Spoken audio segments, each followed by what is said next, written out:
যখন কোনো কাজ না থাকে তখন সুডুকু খেলি মোবাইলের মধ্যে। অনেকেই খুব ইউটিউব নির্ভর হয়ে গেছে।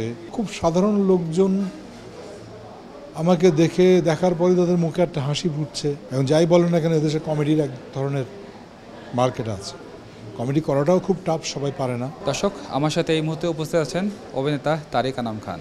অনেকেই বলেন যে জীবনের শেষ অবধি পর্যন্ত কাজ করতে চাই, আপনার এরকম প্ল্যান আছে কিনা? হ্যাঁ, মানে কাজই তো আমার আনন্দ।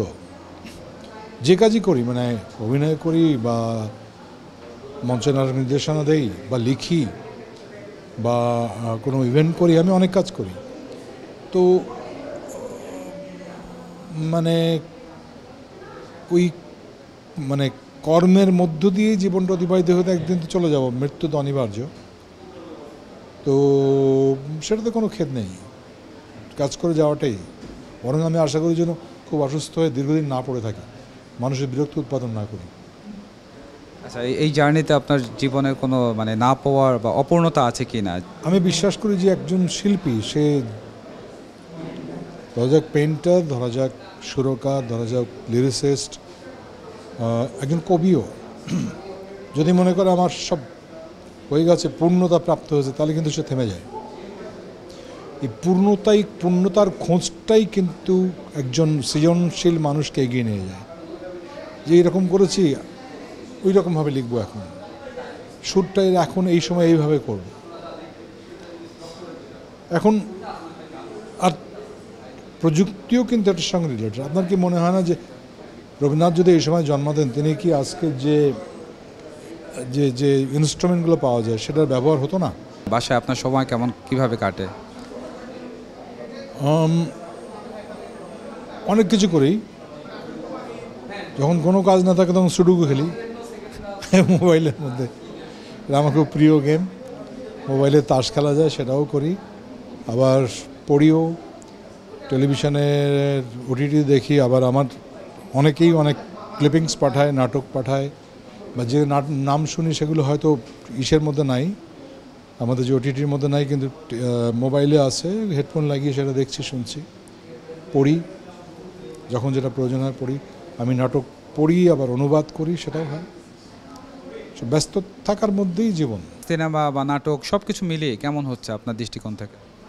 এখন বিষয়টা অনেক পরিবর্তিত হয়ে গেছে। মানে আমাদের আগে যে টেলিভিশনের স্ক্রিনের মধ্যে মানুষ দেখতো একটা টাইমলি, এখন বেশিরভাগ ক্ষেত্রেই অনেকেই খুব ইউটিউব নির্ভর হয়ে গেছে। সেখান থেকে তারা কন্টেন্ট দেখে বেছে বেছে। এর অনেকগুলো কারণ আছে।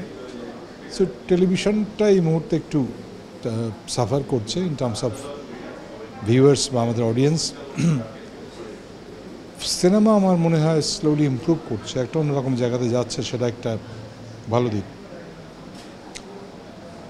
থিয়েটার আমার মনে হয় একটা ধরনের ট্রানজিশনের মধ্যে দিয়ে এখন অতিবাহিত হচ্ছে। OTT is very upcoming.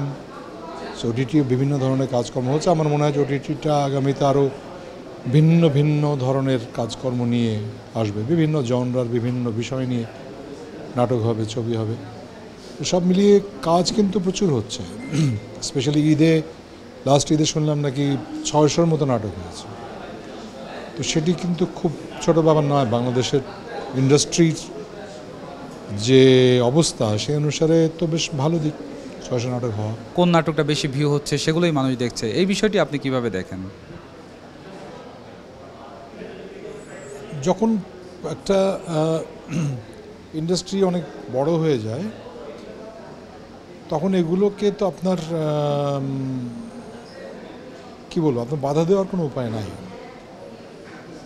কারণ আমি এখন অনেক কন্টেন্ট করি যেগুলো ইউটিউবের মধ্যে, বিশেষ করে একটু কমেডি ঘরানার যেগুলো, এগুলো খুব সাধারণ লোকজন আমাকে দেখার পরে তাদের মুখে একটা হাসি ফুটছে, তারা অনেকে এগিয়ে আসছে। তো এটা কি খারাপ দিক বলবো?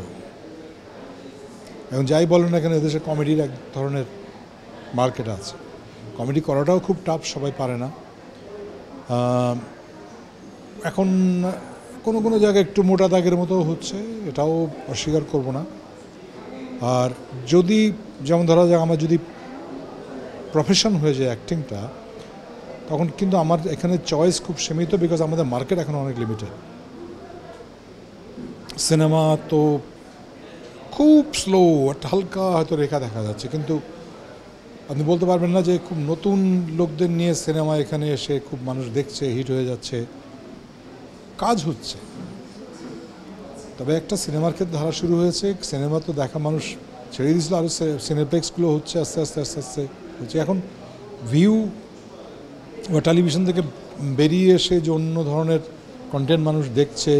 একমাত্র ওয়ালটন এসি দিচ্ছে 1 বছরের রিপ্লেসমেন্ট গ্যারান্টি এবং কম্প্রেসারের 10 বছরের গ্যারান্টি। এখন এটা আমার মুঠোর মধ্যে, আমার হাতের মধ্যে আছে ফোনটা। লোকজন তো টার্কিশ সিরিয়াল দেখছে, কোরিয়ান সিরিয়াল দেখছে, বিটিএস খুব পপুলার, এরকম অনেক কিছু আছে, গান দেখছে, খুব সাধারণ গ্রামের লোকজনও দেখছে। আমার বাসা যারা কাজ করে তারাও কোরিয়ান এসে ভক্ত। আমি কি ওটা মানা করবো যে দেখিস না? এটা খুব ডিফিকাল্ট। আমি কোন জায়গাটা এই করতে পারি, খুব অশ্লীল, যেটাতে নষ্ট হবে, যেটাতে ক্ষতি হবে, ওইগুলো হয়তো আমি একটু মানা করতে পারি।